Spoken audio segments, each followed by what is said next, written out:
Good afternoon, everyone, and welcome to all of our viewers. Thank you so much for joining us for this lunch hour of creative excellence with Anirin Edward. I am Tahira Carter, and I'm excited to be your host for this 1 hour creative journey with one of St. Lucia's most talented digital artists. Before we begin, I'd like to recognize our official partners for the Sustainable Development Movement 2021, the World Bank, the CROP, the JEF, and the Norwegian Ministry of Foreign Affairs. Our platinum sponsors, USAID and Thoughtful Digital Agency. Gold sponsor, Amexid and SRE. Our bronze sponsors, the Food and Agriculture Organization of the United Nations, FAO. Now, our session with Jack Canefield is just wrapping up, but we're going to go over a few housekeeping matters so we can give people some more time to join us for this 1 hour afternoon session. So a few housekeeping matters before we dive into today's session. There will be a question and answer segment at the end of this presentation. So please post your questions in the Q&A tab that you can find at the bottom of your screen. To our Francophone viewers, this session is also being translated to French. So if you click on the globe icon also at the bottom of your window, you will be able to access this service. Finally, we'll be launching a brief poll at the end of the session, and we encourage you to please take some time and share your feedback with us. We do love to hear from you, and it's your feedback that can help better future SDM summits. So without further ado, I present to you Anirin Edward, born in Castries, St. Lucia in June 1992. Anirin's inspiration to become an artist began at the tender age of 8, when he would watch and review the drawings of his then 18-year-old cousin, Kevon Edward. It was here that Anirin realized he wanted to pursue a career in this field. He was fascinated. Learning through constant study and trial and error, he expanded his knowledge and honed his skill. Coming under the tutelage of Mr. Ted Sandyford in his teens at St. Mary's College, he continued to grow as an artist. In 2017, he adopted another skill in the field of photography. Although young in his overall artistic career, Anirin plans to merge his photographic concepts and drawing capabilities. Now working primarily with graphite and charcoal pencils, he produces hyper-realistic drawings that need to be seen in progress to be believed. These drawings require immense patience and can take months to be completed, and Anirin would speak to us about all of that in just a bit. His overall goal is to produce a detailed art collection throughout his lifetime of cultural and historic significance, something truly unique in its own right. A collection that would stand at the heart of preserving our memories and strides towards a better future as a community, nation, and civilization. It's my absolute pleasure to hand over to the creative master, Anirin Edward, as he treats us to some behind-the-scenes processes of his digital art. Anirin, over to you. Thank you very much, Tahira. And welcome everybody to the SDM Summit 2021. I'm gonna begin by just sharing my screen with this picture that I did, this drawing that I did of Jacques back in 2017.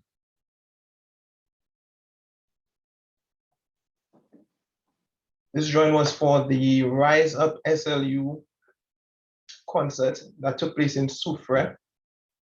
And I also presented this drawing to Sizzler as well. From this photo here, you could see me presenting it on stage. Now, let me just mention that both of these drawings were done with pencil. They took approximately a month and a half each for me to complete, especially this one here with Jacques, because of the details in the water that had to be captured. And I really love this picture here of Sizzler because I felt like after attending the concert, it really encapsulated how sturdy and strong-minded Sizzler was. I could feel it through his performance, and I'm happy that it came out this way as well in the portrait. Anirin, forgive me for coming in here. I know we're going to have a question and answer segment at the end, But Yeah. as you were able to show your pieces to the artists, what was the feedback that you got from them, seeing the portraits that you did of them?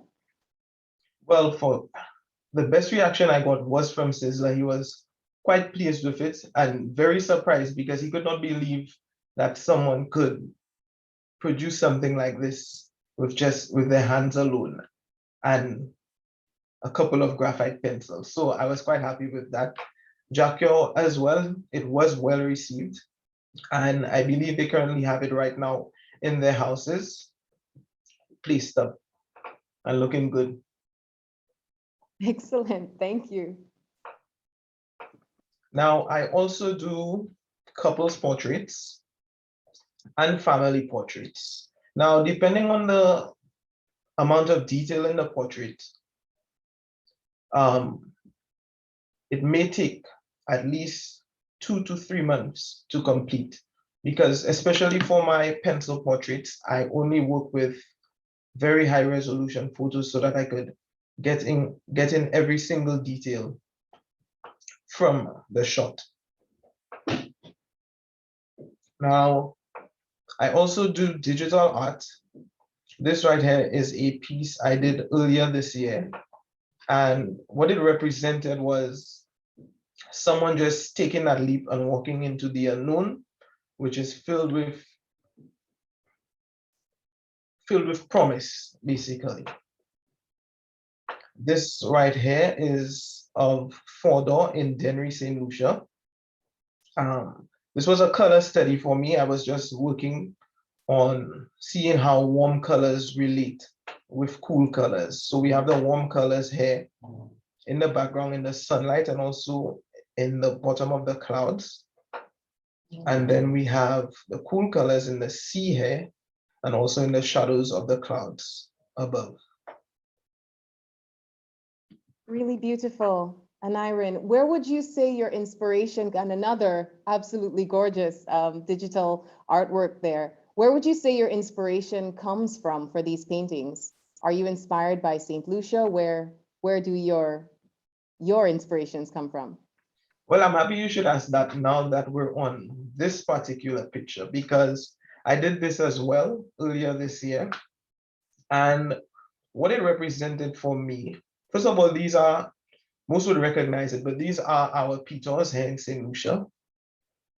And it's basically the icon of our island here. Now, what I wanted to depict in this was that things, because of the COVID virus, were kind of spiraling out of control.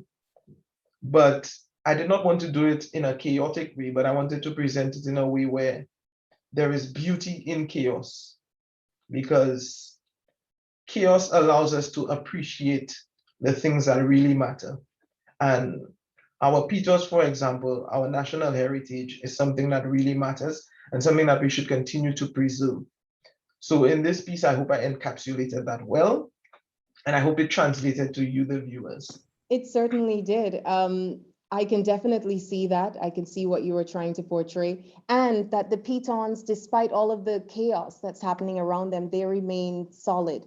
They remain standing unchanged by all of the chaos that's happening around them. Really beautiful.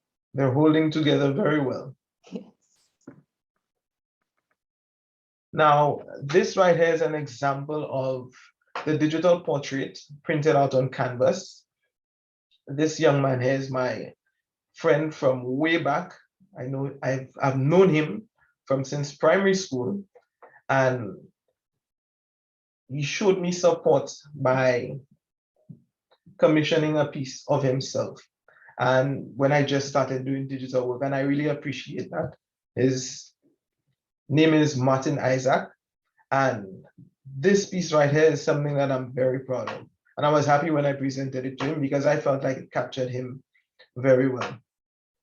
Can I just say that this is a perfect example, and to all of our viewers, this is definitely one way that you can support the arts and that you can support your friends that are artists by doing things like this, what Anirin just mentioned, commissioning a piece from an artist, from a local artist. This would definitely help our culture moving forward and help keep artists able to do the work that we love and appreciate so much. Excellent piece, Anirin. Yes, thank you very much. Now, a little detail here. He wanted me to make sure that I got in this little piece here, Monsieur Isaac, because he thinks of himself so highly. Sometimes I call him Sir Isaac because of how he often wants himself to be addressed. These are all of the little things that we can get put into our photographs, into our, if it's digital art that you are commissioning, these are all the little things you can do to personalize. Another reason to commission some artwork today. Yes, thank you. This right here is another pencil portrait. And the thing I focused the most on here was the details in her eyes, the catch lights in her eyes. I felt like they brought so much substance to the photo. You could really feel like she's staring at you directly, like staring through you in this picture here. Now this, I did a lot of my pieces that I will be showing here today were done earlier this year because I had a lot of extra time on my hands due to COVID. Yeah. So this right here is of dancehall singer Shensia from Jamaica. What made me fall in love with this particular photo, because I just did it on my own. It wasn't a commission piece, but I really love the representation of her red hair in this and how it looked in the original photo. I really took my time to get it. Yes, I felt that you got off that photo a little bit too quickly.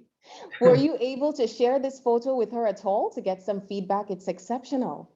We even have comments in the chat of our viewers commenting on what talent that's portrayed in this picture. Yes, she actually reposted it, and it was also reposted on many of her fan pages as well. So in terms of social media engagement, this was one of my most engaged posts for this year. I can definitely see that. It's just I got a lot of good feedback for this. Is this, can I just stick a pin to ask you, is this something that you would recommend to young people that are trying to get their artwork out there, to look for inspiration in celebrities and possibly try to use the celebrities to help them gain more visibility for their work through social media and through other traditional forms of media? Yes, I would say that, but also I would recommend, because it's something I'm working on as well as I move forward, I would also recommend not just staying up to date with the celebrities, but staying up to date with current events and using those moments to represent your artwork, right? So part of it is being up to date with what's currently going on, always in the know, and using your own artistic eye to translate the situation how you see fit and then delivering it to the public. So you can use celebrities, you can use what's going on with celebrities, but we must also pay attention to what's going on in the world right now. Like, for example, COVID right now is a hot topic. So I would say part of being an artist, especially a portrait artist or an artist who captures photographs, is immortalizing a moment. To capture it in a certain way, give it your own touch, and then put it down for the history books. So with my pieces, what I'm doing is creating a catalog of events. And I will great continue advice. Sorry? I said such great advice. That's great advice, Anirin. Thank you. And relevance in your piece is definitely important to think about when we're creating art. Okay, now this next piece is of, her name is Kadeen, and she is one of the, I would say she's, personally, I believe she's the best cake decorator in St. Lucia, right? So you could already understand where the concept behind the piece is coming from. Now, I reached out to her because as a fellow artist, I really enjoyed how she portrayed her cakes. She is really good. Or you could follow her on at all you need on Instagram, and you will be able to see the tremendous amount of talent behind her. As an artist, I recognize another artist. Now, the concept behind this was her presenting a slice of St. Lucian talent, which is why, as she is removing the piece of cake, removing a piece of herself and giving it to you, it's representing our national colors, the colors of our flag. You could see on the inside, she's a St. Lucian at heart. And that was the idea going into this particular composition. I can definitely see it, and your explanation makes it all the more impressive. How did she feel about this portrait that you did for her? Well, first of all, she felt like and this is a usual reaction, what I noticed with persons who receive the final product of my work, they're a bit taken back, because it's not often you get to observe yourself with so much detail or with so much clarity, right? So that's usually the first response. And then it's like, wow, how did you do that? I feel like you captured my soul. Yeah. That's definitely a question that I'm sure all of our viewers today are also asking. How did you do that? So I'm excited for when we get to that point in the presentation where you will be giving us some insights into the back end, some behind the scenes of how you're able to create these masterpieces. I will be getting to that shortly, because that is the number one question that everybody asks. Yeah, I just did a comparison between the original photo. Remember, I was speaking about the color of her hair and how it flowed so naturally. And that's what I decided to translate in the final photo, the final drawing, sorry. Moving on.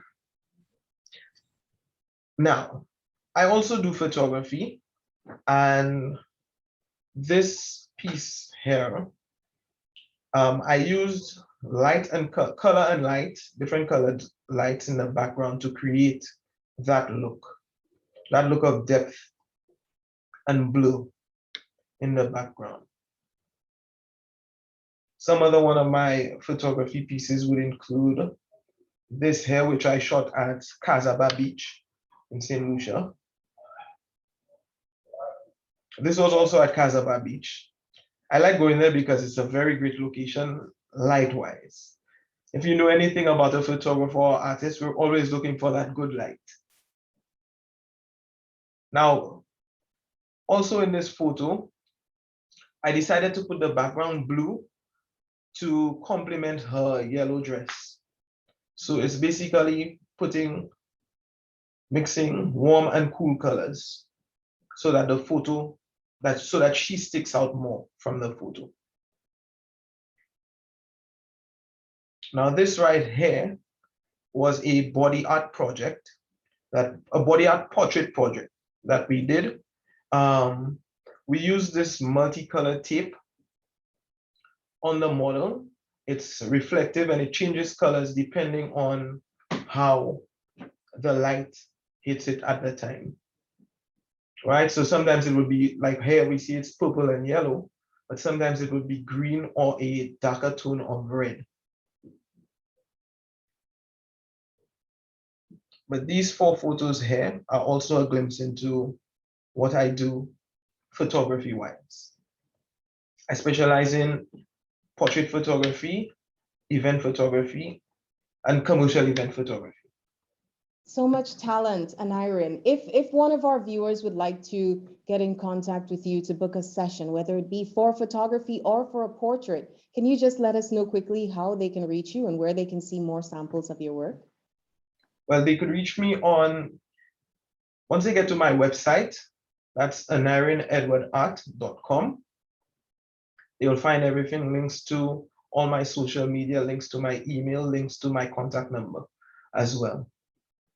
But I'm also on across all social media platforms, which include Instagram, Facebook, Twitter, and recently TikTok. awesome that you're on TikTok as well. So someone is asking if we can post your website to the chat, which we will also do. We'll be sharing that before the end of the session. Appreciate it. Thank you. All right, so this piece is very near and dear to my heart. And it is because of what I had to go through to get it done. This is one of my most recent pencil pieces, and it represents a drastic improvement in my work.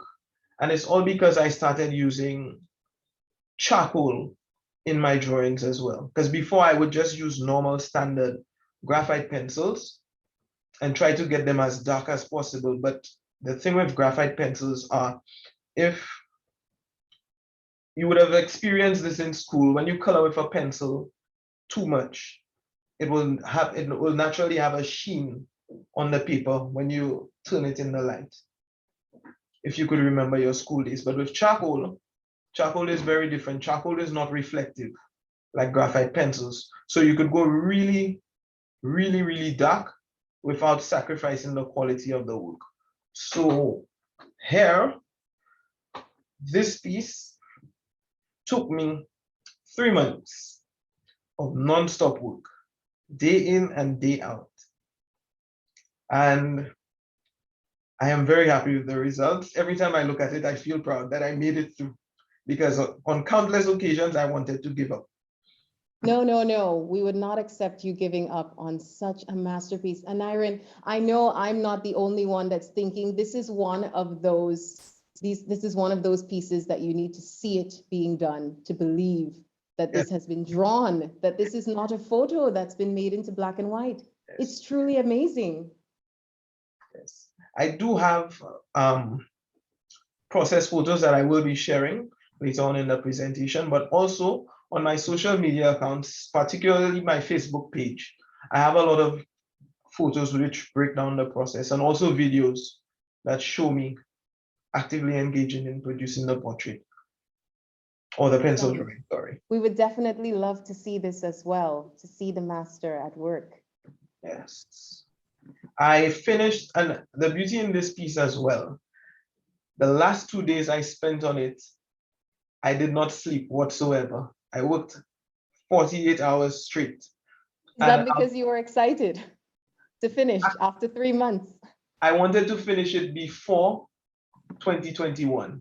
It was my last piece for 2020. So I wanted to finish it with a bang. Although everything was going haywire, job-wise and business-wise because of COVID, I wanted to finish the year with a bang and also start off on an even better note. On a better note. And sometimes it's important when we feel like the things around us are out of our control to focus on the things that you can control. And this piece definitely shows a lot of control on your part and technique. It's brilliant. Now I did this one, this Harley Davidson Milwaukee 8 engine, before I did the previous drawing, before the one with the wine. This one also took 3 months. Now, you may ask, Anirin, what would possess you to draw a detailed engine like this? Why would you do this? And if anybody knows me well, I like to challenge myself. I like to bring more out of myself than that. When I'm done, I'm even surprised with the results. So this piece here was a testament to that. It took a lot of long working hours. And mind you, I did this one and the wine drawing back to back.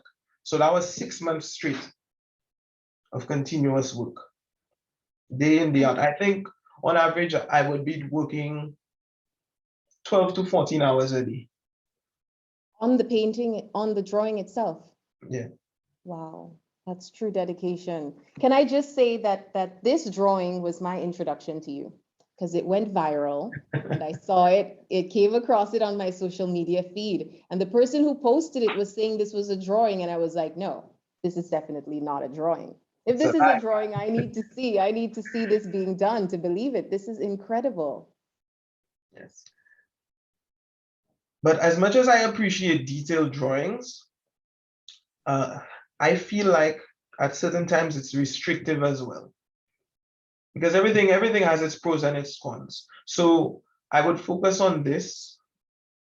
And since I'm working from a reference photo, it doesn't really allow me, with this technique, it doesn't really allow me to be very expressive with my work. And that's where I started doing digital art to bridge the gap.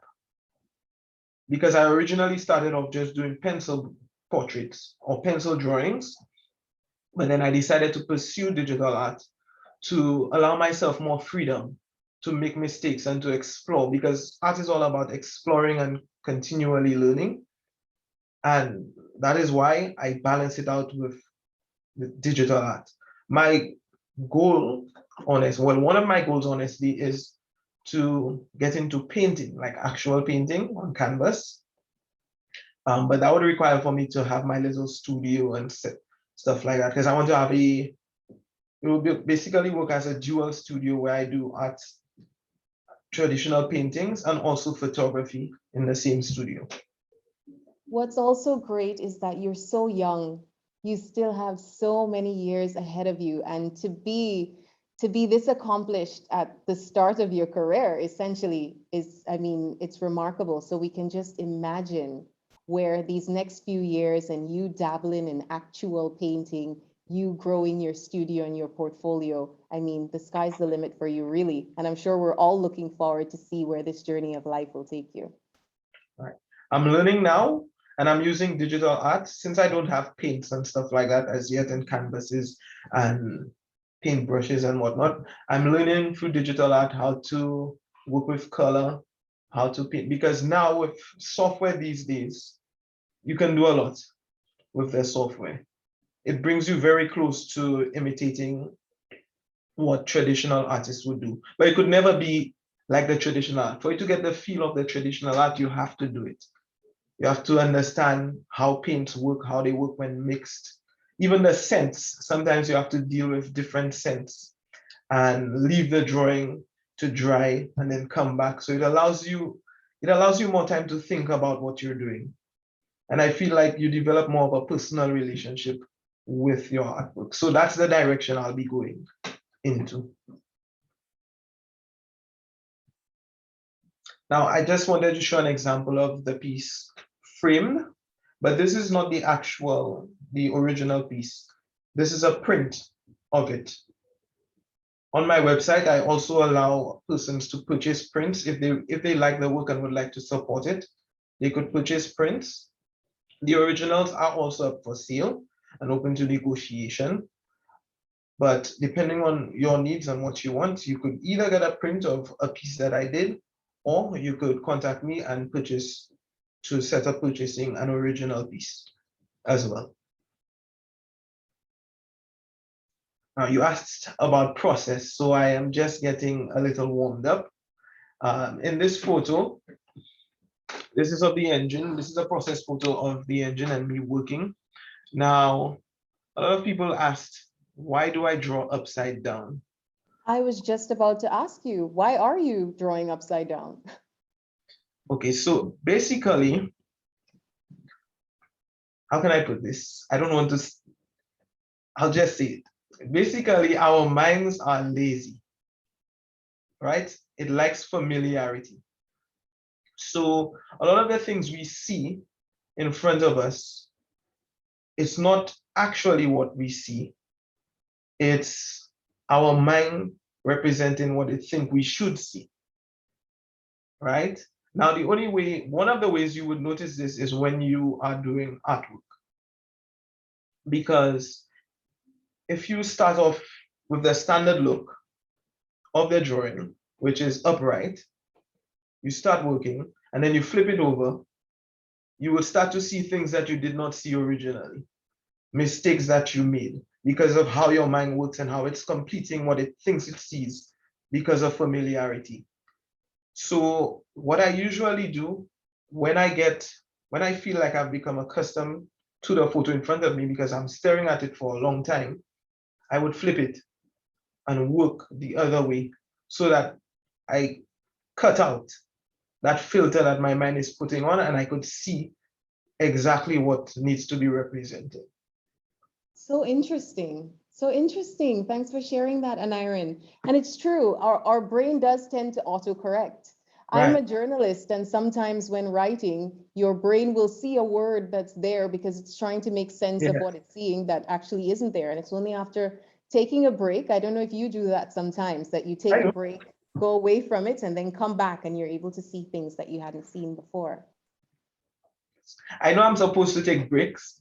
I do take them occasionally, but because of the amount of time these take, I try to limit my breaks, which is why I would flip the canvas. I'll either turn it upside down or flip it horizontally from left to right, so that I cut out what I think I see and I start to see what I'm supposed to see. Here's a close-up of the drawing in progress as well. You can see that I started with an outline, and then I start to fill it in with the dark and light values. But I'll get more into the process as we continue. That pencil I'm using right there is one of those charcoal pencils. Very black. I love them. I think that was the best thing I did for my pencil work since I started. Where did you, who suggested that you switch to charcoal, or what made you make the change?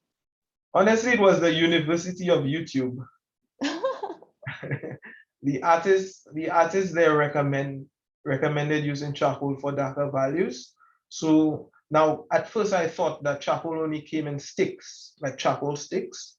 I did not know they made them in pencils because I thought charcoal, because of how it's easy to break.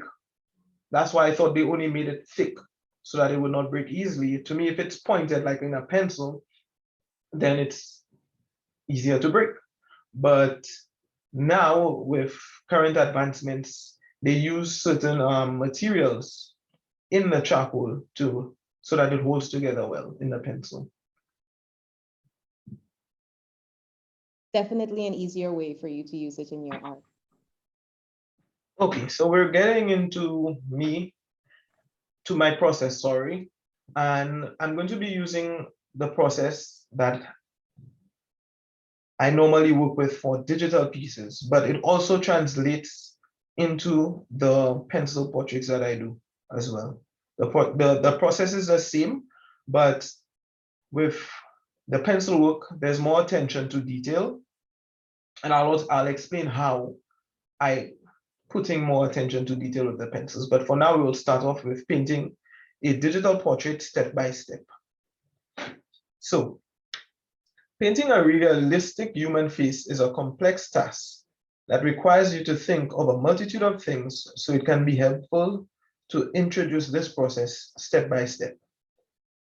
In this presentation, I will talk you through the creation of a digital portrait painting similar to the ones I did below.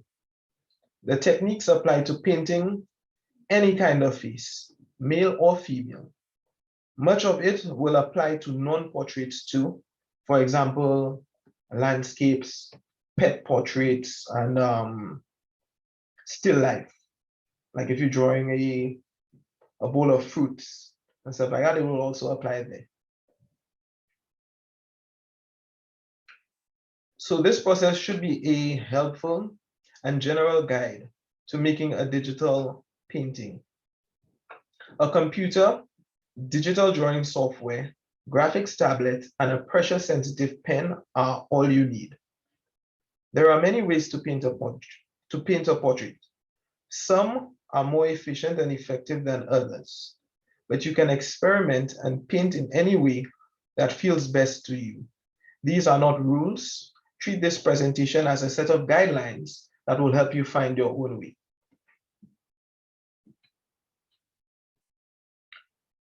So first off, I begin with a line drawing. Let me just zoom in a bit because I know the background on this is dark. Tahira, you could let me know on your end if you're seeing it clearly. We are able to see the outline. Okay, awesome. So I begin by boxing in the main shapes that I'm gonna use to capture the portrait. And normally what I do to make sure that my measurements are correct, I don't have a pen right now, but a pen or a pencil, but what I normally do, since I'm working from a screen and I have a pressure sensitive pen, I will hold the pen out against the picture, the reference photo, and then I'll match it on the screen to where I draw. And I'll use my thumb to get these measurements with the pen so that I could mark out each line across my canvas.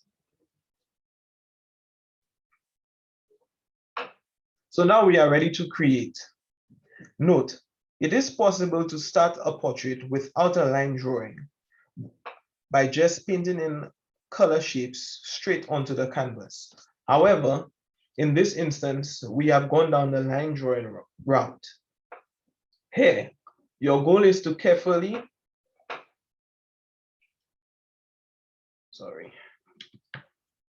Here, your goal is to look carefully at your reference photo and try to establish the proportions as accurately as possible. And let me mention this because I've gone through this before. You want to make sure that your line drawing is as accurate as it can be, because if your foundation is wrong, just like with anything in life, if your foundation is wrong, it will show up in the end of your piece. So take your time here and don't rush. Now, at this stage, we are not looking for much detail, but just the basic placement of the main features, such as the eyes, nose, mouth, and any areas that stand out. So in this picture, the areas that stand out would be her hands, her crossed legs, and the chair she is sitting on. Now, I forgot to mention that this piece here that we're coming up on is actually a portrait I did of one of our headlining speakers here, Dr. Kerry Terrell. So some of you would recognize this photo as we move on to step 2. Now in this step, I basically block in the main shapes of light and shadow in the photo. Painting is all about light. You must decide from the onset where your light is coming from. The typical light for a portrait tends to come from the top left or right. Once you've chosen a direction, you will know which areas of the portrait will be in light and which will be in shadow. The principle is to work from simple to complex. We start with our very big, simple shapes and then build up layers of detail as we go. Pro tip: in order to see the larger values in your portrait clearly, you can squint your eyes. This is going to allow less light into your eye. When you squint your eyes, you lose some of the ability to see details, but you gain a better perception of the big light and dark values. Now, if you want, now that you're looking at the screen, you could squint your eyes and see that the details, the finer details would disappear, and you would start to see basically the big shapes of light and shadow in the photo. So I'm going to give you a few seconds. Just squint your eyes, and I'm sure you'll start to see the detail disappear in the photo. And you'll be left with a simpler version of the photo that you could reference. Now, this was one of the main things that I learned that sped up my painting process digitally. Because in the beginning, because I started doing detailed pencil drawings, I would normally focus on the detail immediately. And when I went to learn the process, which is why I love painting, you have to simplify the drawing. So on a detailed drawing, you would think that you focus on the details, but it's actually the opposite. You have to simplify the drawing as best as possible and then go in. So now that you've had your simple blocking shapes, we're at step 3, where you start to add more value, or you keep adding value. What do I mean by that? This is where you would zoom in, and the same way we added simple shapes in the whole portrait in the previous slide, here now we will break down these same simple shapes into even more simpler shapes. So if you would remember in the first picture, let's take her nose for example. All of this here was just one value, one line. But here now I've broken it down into four different shades. There's this one here, this one here, this one here, and this one here. And you could see I've done that throughout the portrait. So I took the big shapes, the big masses that I had, and I broke them down into smaller masses. Now, most of the drawing process is between this step 3, and step 2, where you break down the drawing into shapes. You simplify it basically, so because when you simplify something, it's easier to manage. And then you go in and you break down the shapes more and more and more. So you zoom in, you break them down more. You zoom in, you break them down more. And eventually, what you would find is that you end up with details by default.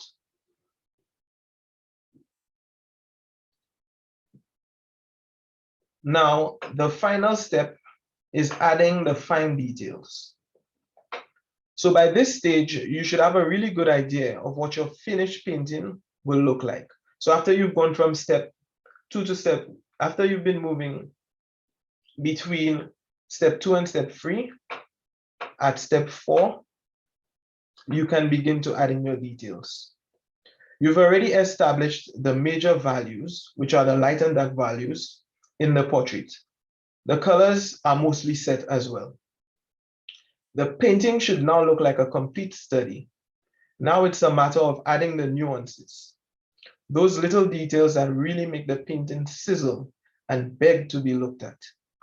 Tiny details like the catchlights in the eyes, specular highlights in smaller objects like jewelry, and strands of hair all add that little extra depth that make your piece stand out. Carefully consider where to add detail. Sometimes it's as important to get rid of detail as it is to add detail.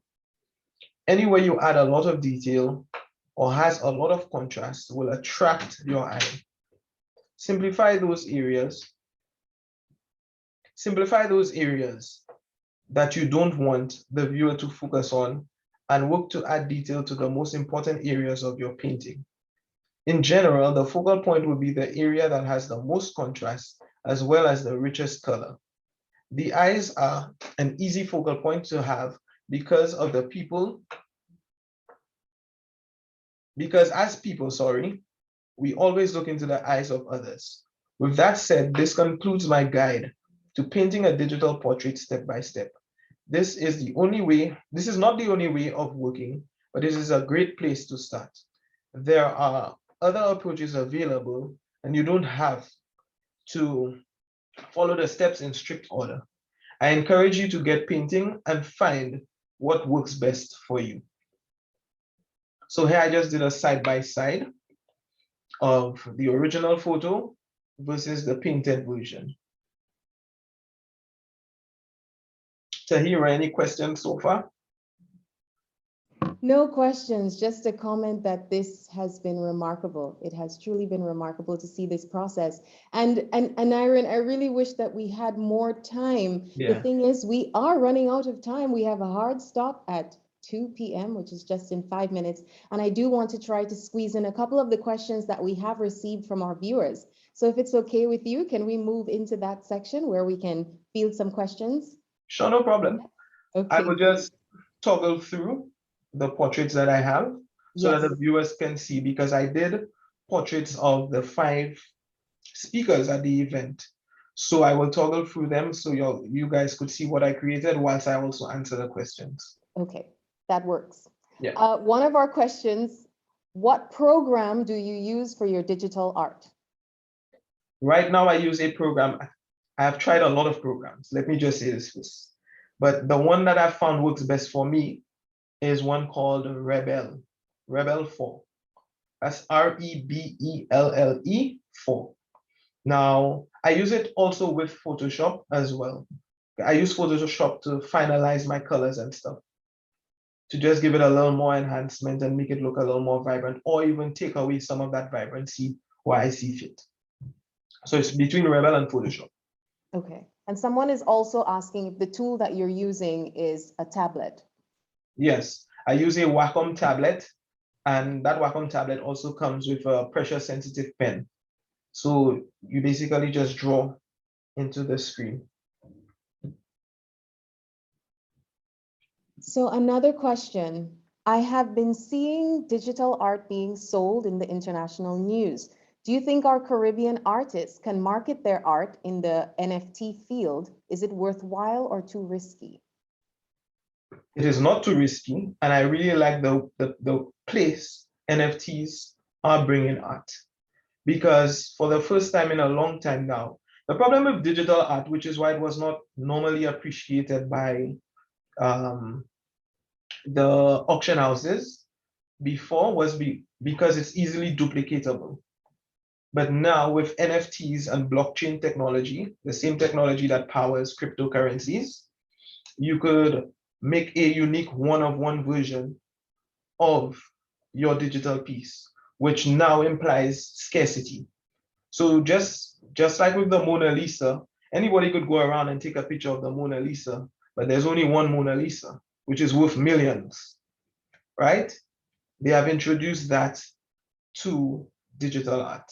And I think it's a good way forward for all creatives in general, because it doesn't just apply to digital art, it applies to any form of virtual information, songs, videos, pictures, even for you as a journalist, anything you write, let's say you write a book or you author a book, you could now turn it into an NFT and reap the benefits of it directly to you. And Aaron, this has been such an educational session. Thank you so much. I really wish that we had more time. We may need to invite you again to come back, but we do need to wrap up now. And I see that you have Dr. Brathwaite there. Yes. I actually have with me an actual printed canvas version of this artwork by Anirin. And in person, I mean, having an actual printed copy, it's just as lovely as the digital work that we've been seeing. Thank you, Tahira. Anirin, I will leave the floor to you if there's any closing words that you would like to make before we wrap up today. And just quickly to our viewers, if you have shared a question that we haven't had a chance to answer, please, if you can post your email address in the chat or in the Q&A as well, and we will definitely reach out to Anirin and get back to you via email following this event. Anirin, over to you. My closing remarks, I just want to say thank you everyone for coming, for listening, and I hope you do support my artwork. It will be very much appreciated. If you believe in my dream the same way I do, I will appreciate that 100%, because I believe no man is an island. We all have to work together to bring each other up. So thank you very much for all the artists out there. Continue to pursue your dreams, be creative, and don't stop. Don't stop. The world needs creative people, especially in times like these, to come up with creative ideas, not only in art, but in all other sectors, because art translates into everything. There is art in engineering, there is art in business and entrepreneurship. You have to create. So keep creating, guys. Perfectly said. Anirin Edward, thank you so much for joining us today. Thank To you, our Tahira. viewers, before you leave, just letting you know that we do have 2 concurrent sessions coming up right now at 2:05, Financing Sustainable Energy Transition and Unlocking Finance for MSMEs. So please check those out as well. Thank you so much for joining us today.